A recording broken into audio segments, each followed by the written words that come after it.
So what a game this was. It's been about a week since I've finished the game, and as always for every single one of my reviews, I like to set aside a week for me just to let the game sink in and get my true emotions into it and let them settle. So with that being said, this review will include spoilers. I will include a timestamp in the edit now, so you can jump to a spoiler-free review that will be basically just a quick recap of what's good, what's bad, without any of the story nonsense, or not any story details put into it. So don't worry about that.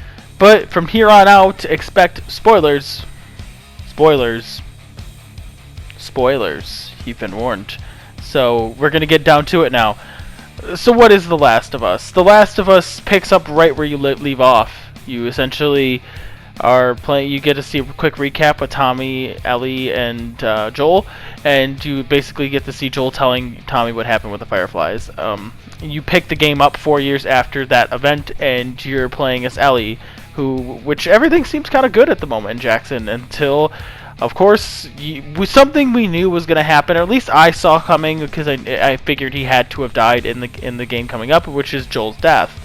So with Joel's death, this sparks a move for revenge out of Ellie, and Ellie wants to get revenge against Abby, who you get introduced to at the beginning of the game as well. And you spend about the first 15 hours of the game hunting down Abby's friends and killing them, who all participated in the hunting down and killing of Joel.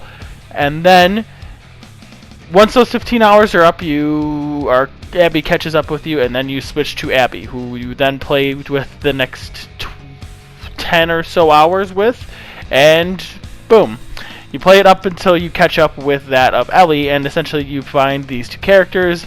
You get a little bit more information on that of what's going on in Seattle, why there's this big civil war that'll come to play in later with my review. And then you catch up with Ellie. You then proceed to then fight Ellie, and then Abby wins, and then going in, you then start your Ellie back at a farm with Dina, and then Jesse's killed, and then Tommy's wounded, and then essentially you then find Abby on a tip, and then go and hunt down Abby, where you find this group called the Rattlers, who are kind of weird themselves. You don't get a lot of information about them, and then of course you get the final encounter with Abby, where you are then, I guess, that's where the game ends. You fight her, and then Ellie wins, and just before she kills Abby, she's like, I'm not going to do it, and then does not kill Abby, and then let her and Lev go. Boom, that is done.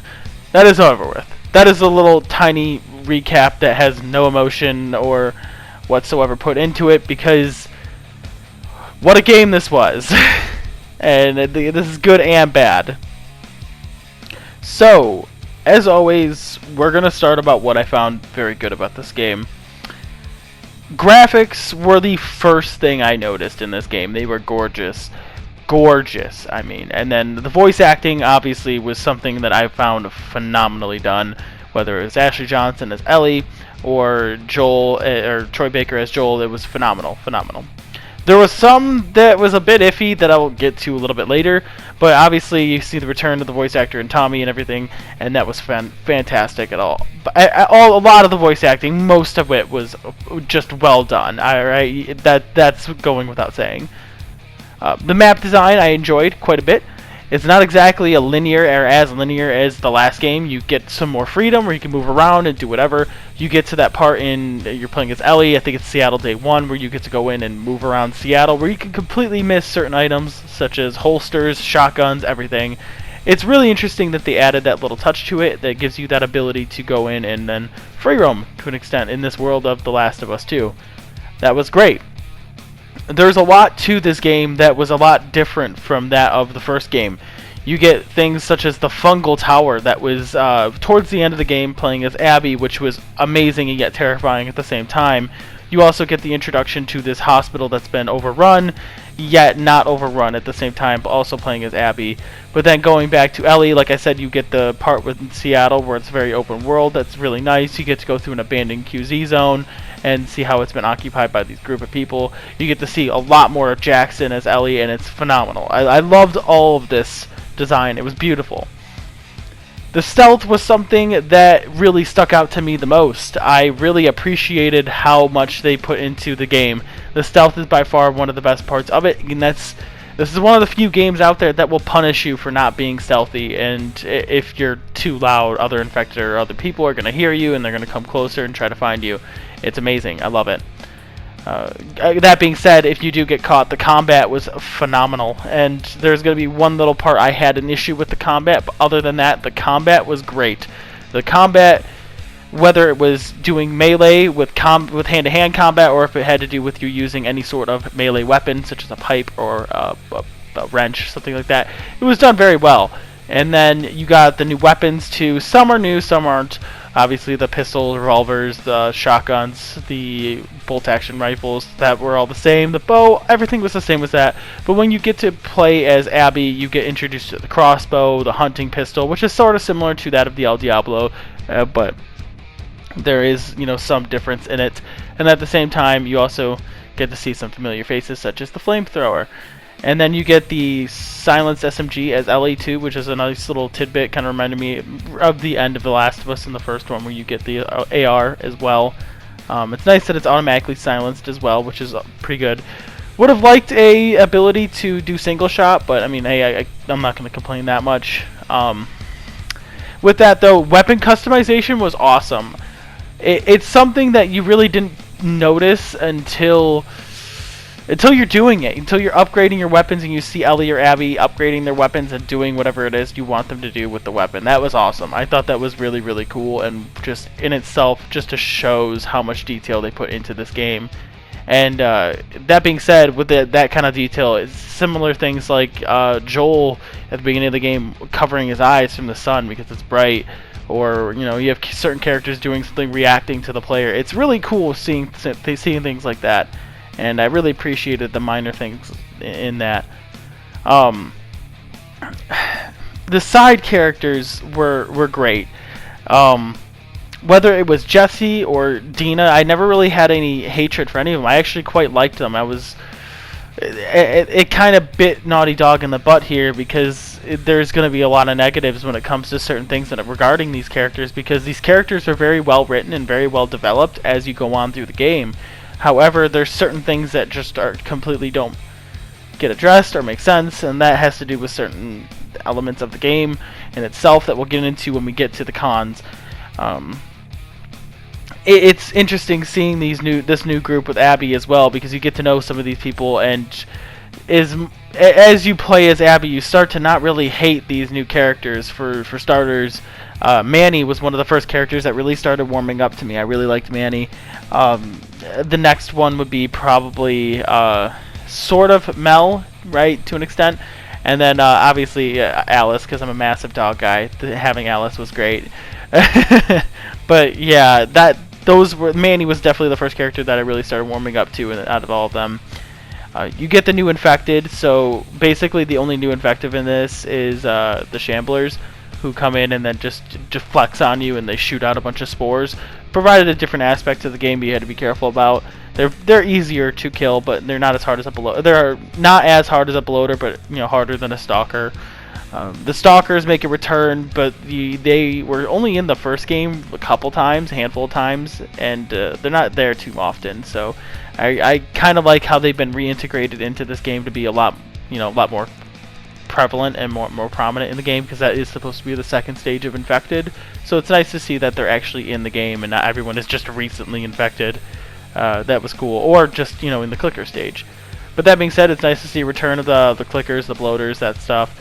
And then you get the Rat King, which is obviously the pinnacle of this game. The Rat King was insane. You get a massive just bloater / clicker / runner infected that's just merged together in this giant ball of fungus, and it's disgusting, and it's a pain in the ass to kill. It was a great way to really set a boss stage in this, and I loved it. Concepts that I liked that they introduced was that Seattle Civil War they introduced between the WLF and the Scars. I thought that was great. It was showing that there is a world outside of Jackson, and that there's a world that's breathing, living, and have their own problems, and people having their own differences and fighting about it. It's not just everyone against Ellie and everyone against all Ellie against whoever they're fighting, right? There's other people and other things, societies and places, things going on, which shows a breathing, living world, and I appreciated that. Next was Lev and Yara. I thought they were interesting characters for sure. You see that the Scars are relatively human. They're not just some creeped out creepy culty people that are just out to kill everybody. It's nice to see that they are human as well, and you really get that humanized version of who they are and what they do, kind of thing. Their characters overall were pretty good, but again, when it comes down to it, they kind of bit themselves in the ass when it comes to this. The last thing I wanted to talk about is Haven. Haven was really cool because the level of attention that was put into the game, because there are absolutely no infected on their island, and that makes sense because these people have been on their island. There shouldn't be any infected on it, and the island itself, you see a brand new thriving village in the distance, and then you go through these ruins of the old cities, and it's a nice contrast comparing to showing how much life has changed in this world. And when it burns down, it's such a tragic sight, and yet at the same time, it just goes to show again that this world is living, breathing, thriving, and also destroying, and that these people who have differences with each other will go to great lengths to make sure that those people aren't around anymore. So that in itself was great. Those have to be the biggest perks that I've noticed in the game that I absolutely loved and that really stood out to me, that make this game shine and be as good as it was. But a lot of the things that sort of made this game good also kind of bite it in the ass. And this will transition us to the cons. There's some minor glitches that I noticed, that being with Ellie's hand when it gets locked in the pistol grip position and then you're trying to pull back a bow, it like glitches the hand out. I've noticed that one. Other than that, that was really the only other one I've really noticed. It was really the only one I noticed. The dodging. I hated the dodging in this game. It felt like the dodging worked maybe half the time. And then I dodge, and then I get stuck on a character. I'm like crammed in between a wall, I can't dodge, and then I'm stuck, and then I get smacked, and then I get stuck in a loop where I can't get out because I can't dodge, because I'm stuck in this just endless feedback loop, and it was awful. And there were some fights that relied heavily on that, including the final boss. I guess the final fight. And I didn't really like that. But that's about it in terms of just mechanical things that I didn't like. The game mechanically and the gameplay-wise, the game ran phenomenally. The issues I had with this game came predominantly with the story, or the lack to address things. And it was... to me, as a writer, I'm very critical of things like that because they're just left out. Because these are things that, as a writer, you should take into consideration. Because if the reader, player, watcher, viewer, whatever the hell they are, start having these questions, it starts forming holes, and it starts forming these plot holes, misconceptions, or just overall. You have the audience now questioning your product, and if they're now questioning whatever it is you're watching, your story, right? If they're questioning your story now, that means they're going to be actively looking to find other things that are wrong, and that leads you to finding a lot more things that are wrong. And I'll elaborate on this so it can make a little bit more sense. It started for me with Jesse's death. Jesse's death, he's killed by Abby, and then boom, you go back to Abby. In the snap of your fingers, you're playing as Abby. And after that, you just do not address it at all. You don't even get to see Dina's reaction. You don't get to see how Ellie does. You don't see how Ellie, even if they take his body back to Jackson, don't get to see any of that. He's dead, he's done, gone. And it just overall felt like a character that these people had been attached to, just being okay with them dying, and I didn't appreciate that. Then it led to Tommy's wounds. A big thing for me I noticed was Tommy was wounded heavily, right? And he got shot in the back of the head, and she got an arrow in the leg. Obviously, that's why you see his limp as well. And yet he's shot in the back of the head, yet we don't address how they fix him, how he gets back to Jackson, if they fixed him before they went back to Jackson, and if so, how long did that take? Did they get him back to Jackson before they started operating? If so, how did he survive that? How did he survive a bullet to the wound that long? Did they get a surgeon? Did they get brain damage? Clearly he has loss of sight in one eye, and if you get shot in the back of the head, you're dealing with brain damage. So how did he survive that? Do they just have access to brain surgeons at this point? I don't know. But now, since I've noticed some plot holes or holes in the story, I'm noticing a lot of stuff like this. How does Tommy survive all of this? He would have received some significant damage getting shot in the back of the head, and I just, wow. Yeah. What the hell?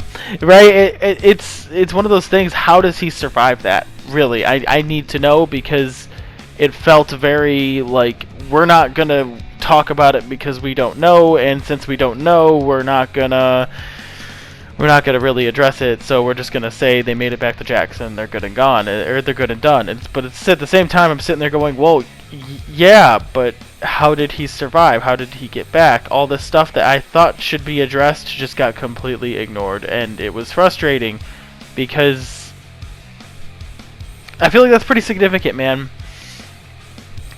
Sort of similar, I guess, moving on with that, was again with Manny's death with Abby. Abby obviously survived with him and is part of the Fireflies, and then he gets killed, boom, that's it, we're done, we don't get a reaction. That's it. And it's the same thing with Jesse. Like, we didn't get a reaction out of Jesse, or Jesse's death, we didn't get a reaction out of Manny's death. It was supposed to be just this big, cold death that he, well, that's it, done, dead, gone. And that's it, you move on. You don't see any characters reacting, being upset about it, nothing. You don't see Abby's reaction to all her friends. I mean, sort of, right? You sort of get a reaction of her friends dying, right? But at the same time, it's like, not. I don't know. I thought it wasn't as something as good as it could have been. I think the biggest problem I had right now with this game was the fight between Abby and Ellie. This is the first fight you have in the theater. That felt like a giant middle finger to the fans of this series. You spent the entire first game playing as Joel and a bit of it as Ellie, and you spent the first 15 hours of this game playing as Ellie, and then you're just expected to fight her with no accord. Why wouldn't you transition to Ellie at that point? And even if she did lose, why are you playing as Abby? Why? It just felt like, yeah, here's a character we've made you really love, and now you're gonna fight them. And it just felt like a giant middle finger to the fans, because that's something I don't think many people wanted to do. And after talking with a few people who played this game, that was definitely a low point in their gameplays as well. And it again, it just felt like a middle finger. It felt like a giant middle finger to the fans. Next, Dina leaving. There's nothing. It's hinted that before Ellie leaves for Santa Barbara, that Dina might not be there when Ellie gets back. But for her to just up and leave after being so in love and loving Ellie so much, it doesn't really make sense. After everything they've been through, you'd think that Dina would have some sort of understanding about what Ellie had gone through at this time. Even due to the fact that, I guess, yeah, Dina might not have had as close of a relationship with Joel than Ellie did, but at the same time, Dina was also hunted down. She was also almost killed by her baby was almost killed, and Ellie was definitely almost killed as well. Jesse did die, the father of your baby, and she's just so willing to be like, I'm good, I don't want to do this anymore. And yet at the beginning of the game, she's so willing to support Ellie through this.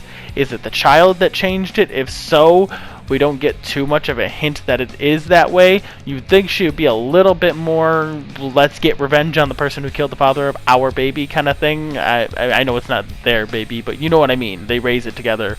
And so it just felt like Dina leaving was like, now again, a fuck you to Ellie. And it just felt like it was there just to make Ellie alone. It felt unneeded. It felt like it was there just to make Ellie go through more or worse events, or go through more tragedy. And it just, felt unnecessary, and if so, it wasn't justified enough. I feel like there's a more justifying Dina being more understanding about all of this than just up and leaving without telling Ellie at all and just being gone. That being said, too, transitioning into relationships, Tommy and Maria break up, and it's so sudden, and it's hinted that it's because Tommy went on this whole rampage, but at the same time, why would she leave him when he's in such a state as he is and not try to support him after we've gotten this whole concept that she's been a very rough and tough figure, and yet she's enduring and supportive and caring, and she encourages Ellie to go and get Tommy because she loves Tommy and knows how he is, and yet at the end of the game she's like, fuck you, Tommy, we're not going to be a couple anymore. And it's like, it's again, it felt like it was more of just the game trying to make characters we love upset, sad, or in a broken state. So it just now looks like Tommy is a broken man with a dead brother, and now he has no wife because they split apart, and he's just a broken man, right? That's what it felt like this game was trying to do. It didn't feel justified. Everything we get on Maria shows that underneath her tough shell, she is a caring and supportive figure that really deeply cares for her husband and those around her, and will do anything to make sure they are okay. Hence why she, at the beginning of the game, tries to make some sort of peace between Seth and Ellie, because she wants people to get along and work together, and deeply cares about all of these characters.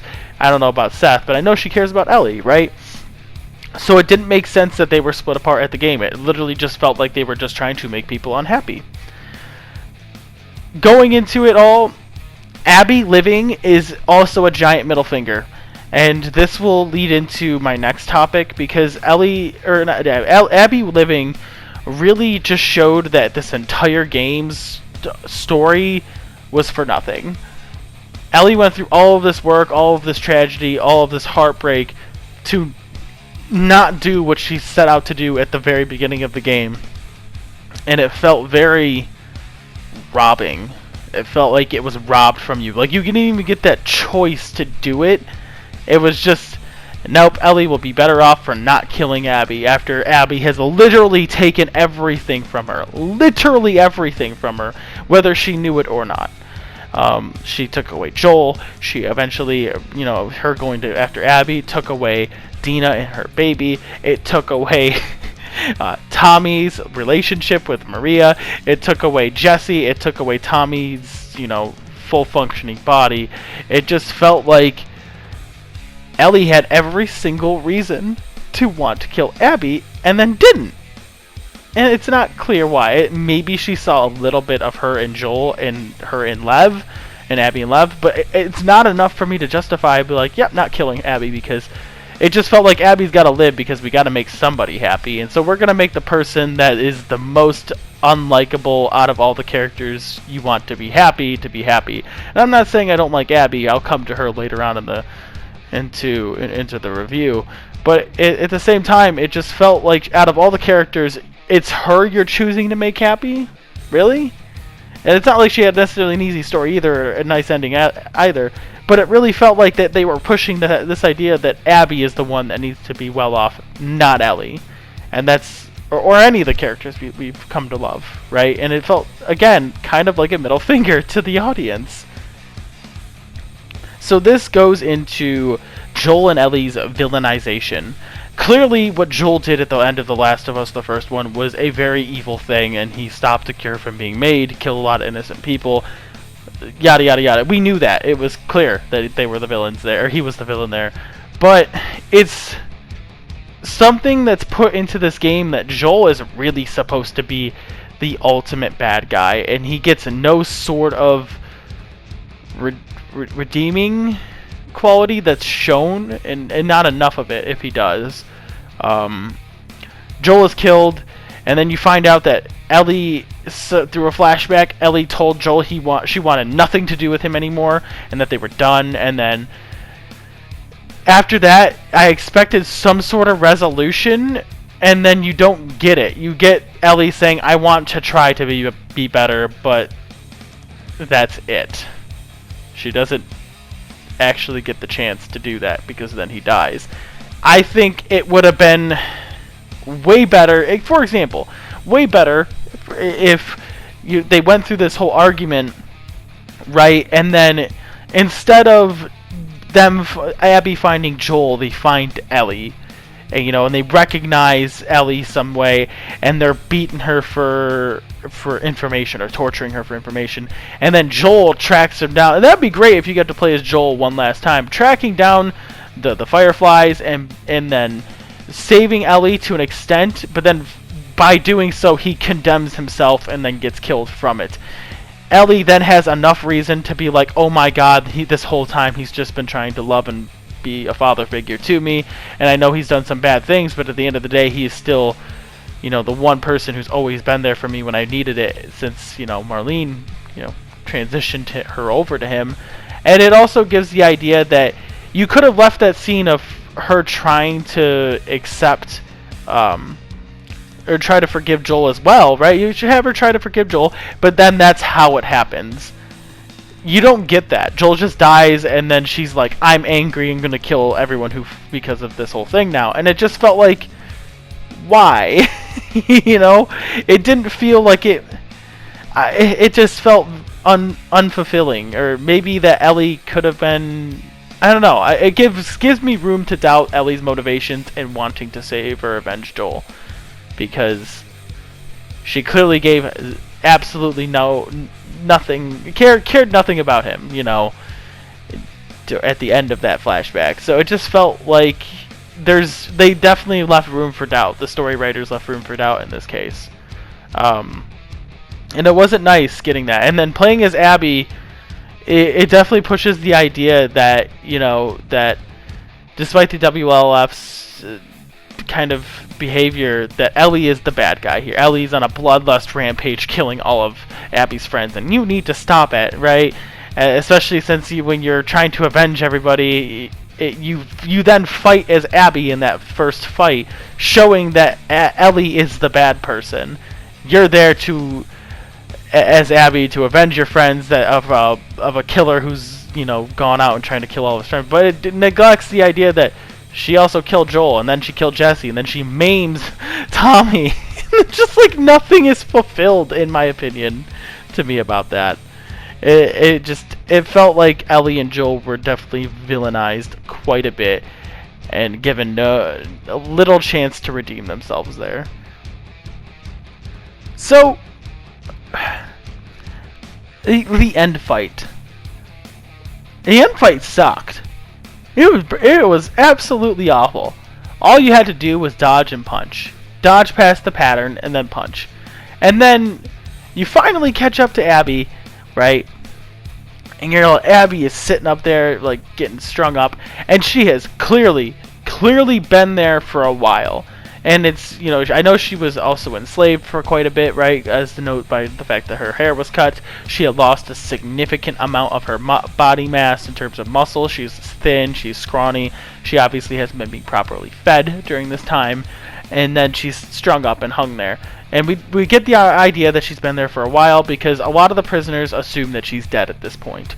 So Ellie cuts her down, and we're like, alright, yes, we get to do this. And I know Ellie is wounded at this point. I do know she's hurt.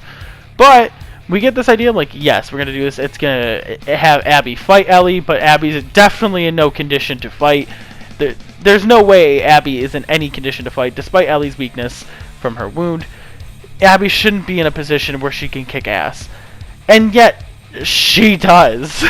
So apparently after being enslaved, starved, beaten, tortured, and left to die, you still have every single function in your body to stand up, fight, and properly kick ass and need be, despite not only on top of that taking significant wounds where Abby gets sliced multiple times and then stabbed multiple times, and yet on top of all the things that happen and now adding on the stab wounds, Abby's like, I'm still about to kick your ass kind of thing. It's like, what? I don't care how much adrenaline you have in you, and you're showing absolutely zero signs of any wear and tear on you, and it's not realistic to me.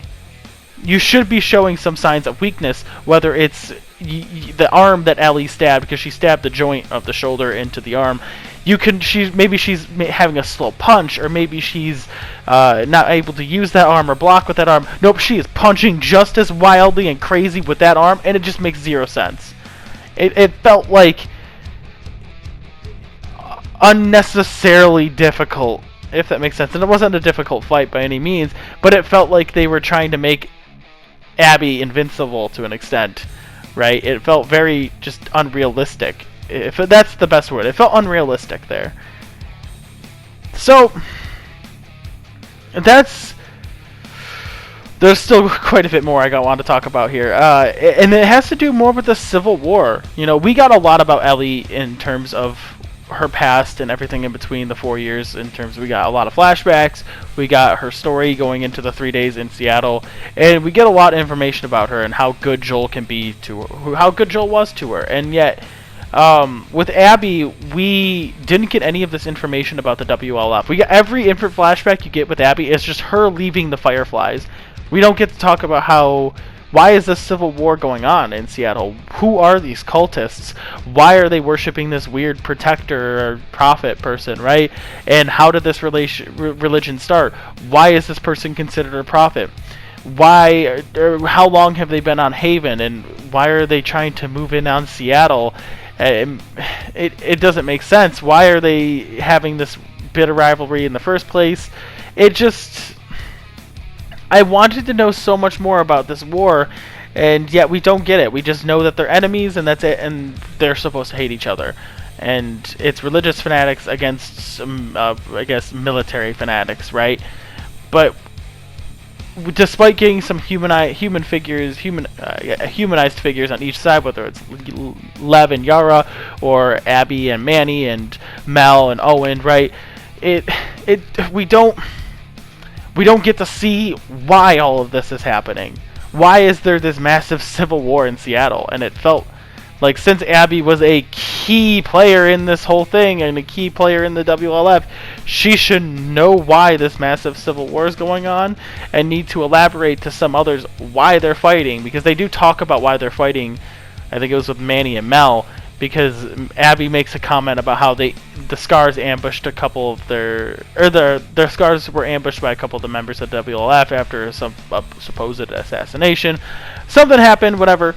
But regardless of which, so she knows this, so she should know why it's going on. She's like, hey, remember when this, and this happened? Remember when they blew up all this stuff here? Remember when they did all these terrible acts? We don't get any of that. We don't get any of it at all. We are just expected to believe that they're supposed to hate each other, that is final, and we're supposed to accept that. We don't get any backstory, nothing. And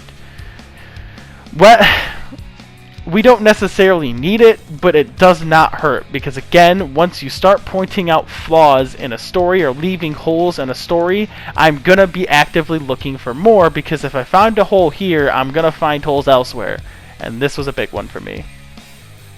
So it's hard to put this all together, because now there are things I was pretty neutral on, and Abby falls into that category.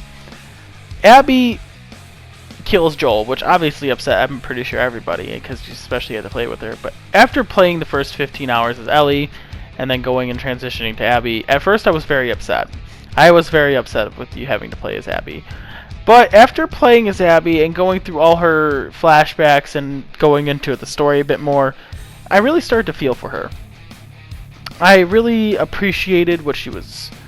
I understood. I understood everything, right? Appreciated isn't the word I was looking for. She went through a lot. Joel took everything from her. She took her father away from her, and in turn, this eventually led her to probably build up some sort of anger problems and pent-up energy, which eventually leads up to her and Owen breaking up, which more than likely. We're not really told why they break up, but they are. And then you really understand why she wants to hunt for Joel, because she was part of the Fireflies, and Joel ripped that from her and the survivors and killed them all. So you understand everything completely, and it makes complete sense why her and her group are hunting Joel. And I had no issue after, I guess, learning that. I had no issue with them doing it, but it definitely still, sucked, because I'd fallen in love with Joel's character, and it's one of those things that's hard to see a character you love die, and so Abby is a neutral factor here. And now I will take into consideration some of the rumors that have come out, or maybe the misconceptions about the game. If people have been getting upset about the game based off of whether it is you play as Abby or whatever, or whether the fact that you're playing as Abby after she killed Joel, first of all, if you didn't know Joel was going to die in The Last of Us 2, I'm sorry, but you're living behind you must be blind, because it was clear from the start that, I guess 2-3 years ago, me and my buddy were talking about how Joel was gonna die in this. We're speculating, oh, how is he gonna die? Because he is gonna die. We knew he was gonna die. It was just a matter of how, right? And so if people were upset that Joel dies, I'm sorry. Or even if it was how he died, Joel, he was supposed to be this big tough guy questioning everyone. Why is he so willing to trust Abby? First of all, there's a lot of scenarios that are going on when this whole thing goes on.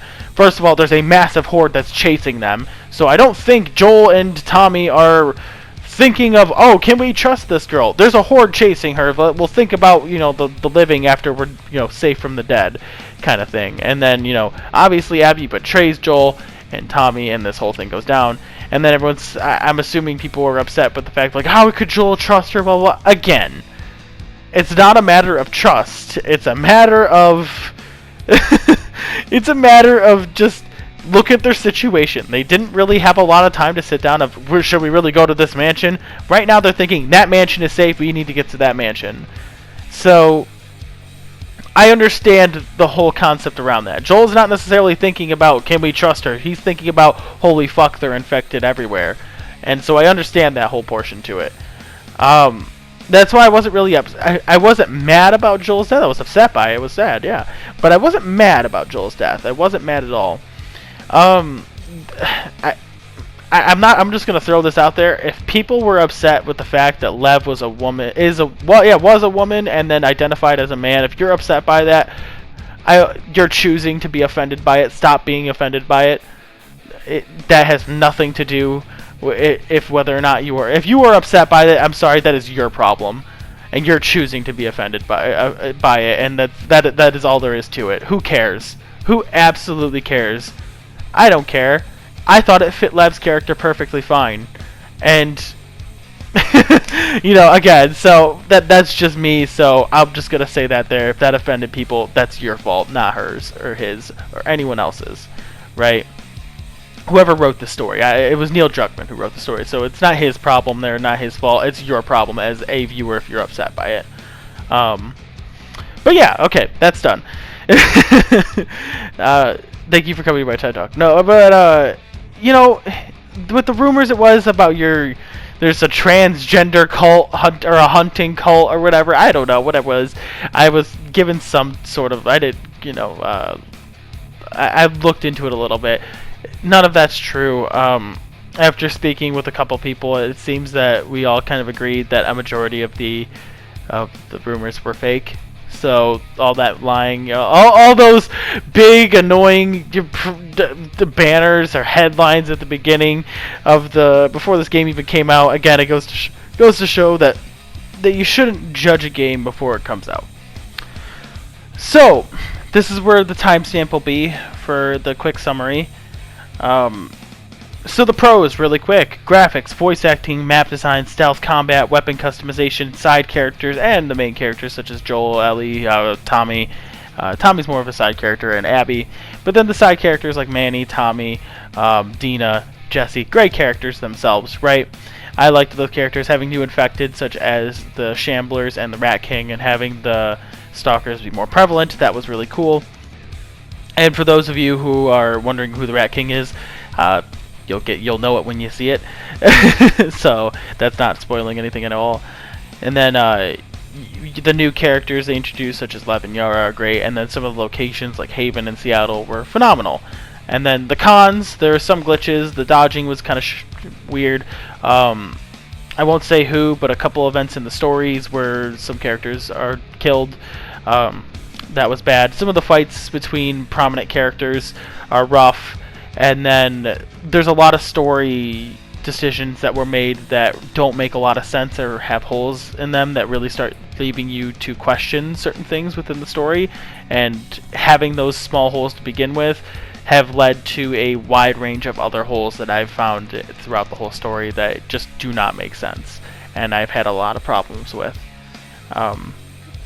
And then other than that, there are just a lack of information that's not given to the players that I think deserved it, and then there's a villainization of certain characters that really don't deserve it or aren't justifiable enough, because the game really pushes this idea that they should be hated and the other characters should be loved. And I got not saying who, but there's that. But that is the quick recap that doesn't spoil anything. But I had a tough time. I had a real tough time giving this a score, a final score.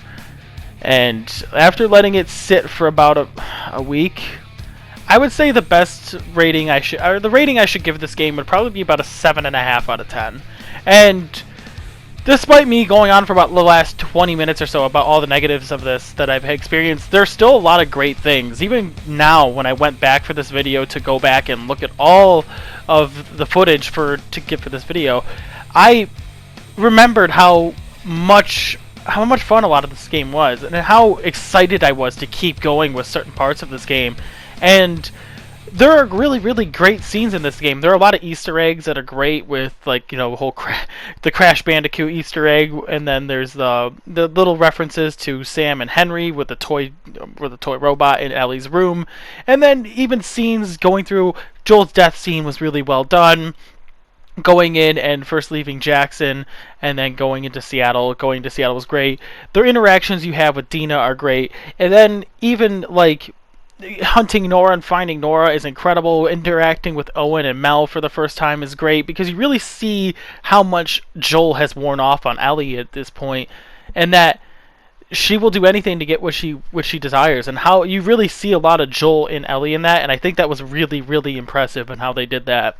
And then even when you transition over, I know in the initial playthrough I was really upset that we played as Abby, but I really appreciated the fact that you really came to love Abby and like her a little bit, and you felt that what she was doing was justified against Joel, and that you see how she's pretty human with the fact that she's even afraid of heights and things like that. So you really get to know the human side of her and what she's going through and what she's doing, and I think a 7.5 out of 10 is justifiable. I think if you're gonna be mad about this game, be mad about the things that are actually in this game. No leaks, no rumors, nothing. Be upset because you played the game and didn't like something. Don't be mad because it's fun to hate, because it's, you know, easy to hate this kind of stuff, or it's fun to hop on the bandwagon. Personally, I had a lot of fun. The gameplay in this game was phenomenal. The stealth in this game was phenomenal. The story in itself was average. It's not a great story by any means. The first one is better, but it's still a pretty good story. It's a good story. I would say decent to good. Decent to good is a great way to describe this. Not great, but it's definitely a good story. I think good is the best way to use that. But yeah, you know what? Enjoy the game for what it was, and I definitely would recommend it. If you can grab it, if you have the ability to now, grab it. If you want to wait till a sale, that works too. But yes, I would recommend this game. The game is a lot of fun to play. It really, really is. They added so much to this game that, like, even as minor stuff as being able to lay down in the tall grass was great, right? So I know I rambled on for like the last 20 minutes about the game, but like the negatives of the game, but I definitely think there's a lot more that I could have added on to the pros, and that's why I'm kind of adding it here. There are really good parts to this game, and I definitely would recommend it if you have the opportunity to. And so with that, after 43 minutes, if you stayed this long, I appreciate it. I try to make my reviews as honest as possible, and I try to be as fair as possible, you know? I know a lot of people have been kind of giving this game crap, but with this game's incredible, and I definitely recommend it if you can get the opportunity to play it. It's a lot of fun. The gameplay, like I said, is fun. The customization is fun. All the stuff you have to do, it is a really good game. So with that, I hope you enjoyed, and I hope to see you all in the next video and in the next playthrough. And as always, please like this if you enjoyed, and I hope to see you in the next video. Peace. If you enjoyed, please like this video because it really lets me know you're enjoying this content. And if you're new to the channel, please consider subscribing. The links are right here for you to click on, and the Discord chat link is right here as well. And overall, I hope you all enjoyed, and I hope to see you in the next video. Peace.